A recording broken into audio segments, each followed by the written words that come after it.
directionless, anti-people, no vision, only the political mission is there. I don't see any light. It is the dark, dark and dark. दीदी सिक्किम के लिए time में बड़ा बड़ा बात करते हैं, वादा करते हैं, और वोट आ जाने के बाद दार्जिलिंग को भूल जाता है, कालिम्पोंग को भूल जाता है, मिरिक को भूल जाता है, मिरिक को कार्शियांग को भूल जाता है। ये उसको नेचर है। ये तो दार्जिलिंग का पहाड़ी भाई बहनों को इसको याद रखना चाहिए।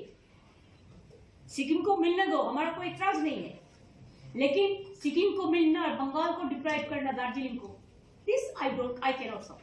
দিদি এত রেল দুর্ঘটনা হয়েছে কিন্তু রেলের জন্য কোনো কোটি টাকার উপর আমরা পাই সেন্ট্রাল গভর্নমেন্টের কাছে। আমাদের টাকা এখান থেকে জিএসটি তুলে নিয়ে গেছে, এখন এক্সট্রা ট্যাক্স, আমাদের টাকা আমাদের দেয়নি, তাহলে জিএসটি করার কি প্রয়োজন ছিল? আগে আমরা ট্যাক্স করতে পারতাম, এখন তো কোনো ট্যাক্স আমরা করতে পারি না, আর শুধু শেষ লাগায়। শেষ মানে সবটাই সেন্ট্রাল গভর্নমেন্ট দেবে, স্টেট গভর্নমেন্ট পাবে না, এটা হচ্ছে কায়দা। আর ফয়দা হচ্ছে শুধু ওরাই করবে।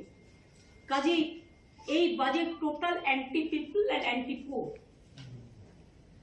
এই বাজেট হচ্ছে গরিবের বাজেট নয়, জনগণের বাজেট নয়, জনসাধারণের বাজেট নয়, একমাত্র একটা পার্টি নিজেকে খুশি করার জন্য শুধু তাদের স্বার্থে বাজেট করেছে। It's a political bias budget.